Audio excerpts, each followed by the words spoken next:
Good evening. I'm Rita Wilkins, also known as the Downsizing Designer. For some reason, I was just kicked off Facebook, but I'm back on again. So tonight I want to talk about something that's very important, especially to baby boomers who might be looking around their house and realizing that we have way too much stuff. And I guess the question becomes, like, what are we going to do about that? So do you know that the average American household has over 300,000 items in it? University of California actually did a study. They went through a number of homes and they counted every single item in there, and there was over 300,000 items. And many of us baby boomers, of course, have much more than that. So perhaps if you are, I don't know why we keep getting disconnected, sorry about that.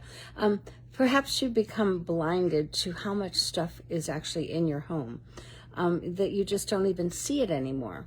It's called clutter blindness, and it's not unusual. It happens over a long period of time because we continue to purchase. We have an error.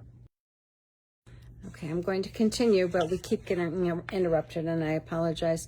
So clutter blindness is not unusual. It happens because it takes us a long time to collect things, and we continue to purchase new things that we want, need, and we think we're going to use.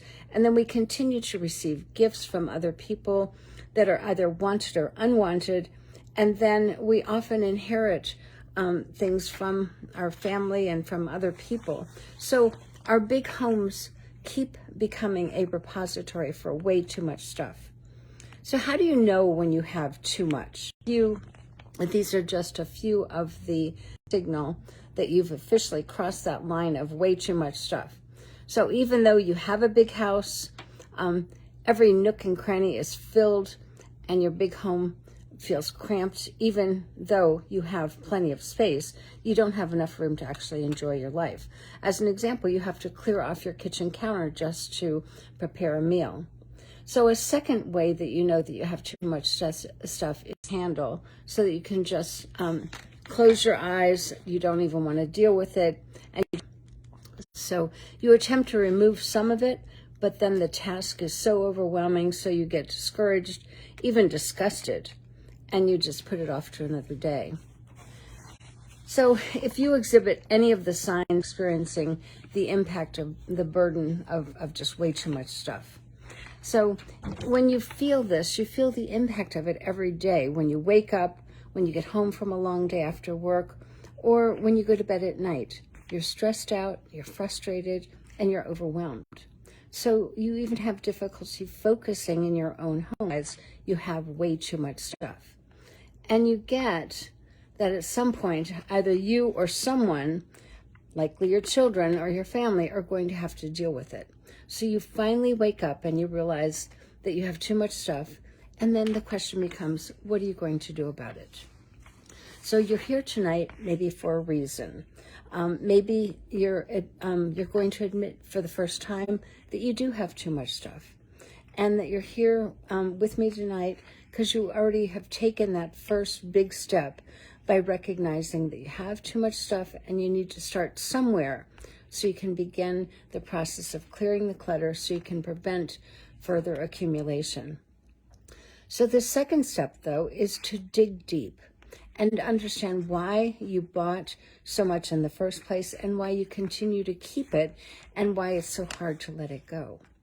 So one of the main reasons, there's probably many reasons, but three of the top reasons that we purchase more stuff, we keep the stuff, is we have this mindset of just in case you might need it, or the what if mindset. So this mindset has allowed us to talk ourselves into buying things or keeping things, that you want to be prepared, you don't want to run out, so you buy more, even if you don't need it or use it, and then you continue to hold on to it. So no wonder our homes accumulate a lot of stuff. And then the thing is, too, is if you want to let go of that mindset, what are you going to do about it, and how are you going to do it? So ask yourself if there's something else that could be used instead, or if you could rent or lease those items. So for instance, if you're having a big party, do you really need a set of 16 or 24 dinnerware pieces that are just sitting around day to day, or could you rent that or borrow it? So you start to ask yourself if there's other ways that you can not have to have it, but you could somehow get it. So, and then the other question to ask is, what would be the worst case scenario if you did give that away? So if you have a service for 16 or 18 or 24, suppose you kept 4 or 6. The second reason that we buy stuff and we keep stuff is guilt. So guilt is a big reason that we hold on to things. So guilt about how much you spent on something. So you bought a beautiful leather coat or a silk jacket and you spent way too much on it. And even though you might not wear it, you still keep it because you spent so much money on it. So you're guilty. And so you're guilty also that it was a gift. Someone had given it to you, maybe a loved one. And so you're not wanting to let go of it because you're guilty. So, and guilty because you feel obliged to keep something, pass it on. This frequently happens with that we get that we think we should hold on to so we can give it to the next generation. So what do you need to let go of those things that you feel guilty about? What are you going to do about it?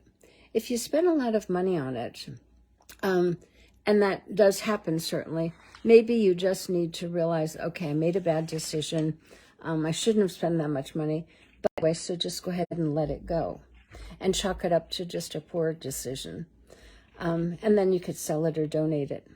And remember that a gift is a gift. So someone who has given you a gift, that was given with love, it was because they cared for you. But you're not obligated to keep it. Once it's yours, it's really up to you to do with it what you want. And just remember, and this is where you can, easily let it go, is that it was something someone gave you because they cared about you. It doesn't mean you have to hold on to it. And a third reason that we keep so much stuff around our house is because it's sentimental. So our stuff carries memories, that's for sure. And we become attached to those items, trying to hold on to that memory. But when you have too much stuff, and when you're attached to too many things, then it doesn't mean quite as much anyway. So when you have a hard time letting go, we get ourselves into trouble because we have too much, and there's so much emotion attached to it. So what do you do about that? And really, you just recognize that it's the memories that are they're there, and that the memories are not going to leave you, but the stuff could. So when you reduce the amount of sentimental items that you have and keep only those items that are the most important ones to you, then you can start reducing the amount of clutter in your home. And when you have less, you actually end up valuing what you have more. And then another thought would be that you could display those few items, those special items, and you can appreciate them more each day and allow those memories then to live on. And another way that you, if you have too much stuff in your house and you're wanting to know what can I do about it, is to learn to enjoy living with less. And basically treat yourself to the benefit of the life-giving benefit of owning less.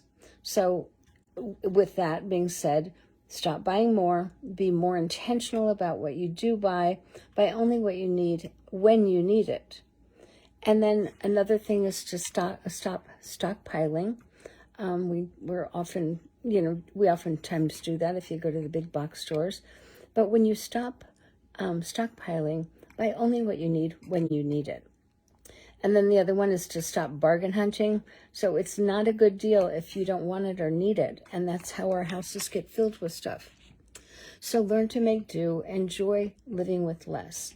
So this is definitely life-changing.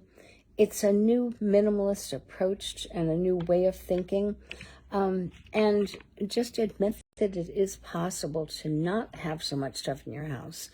And admit that it is possible, so you can find joy in having a simpler life because it is life-changing.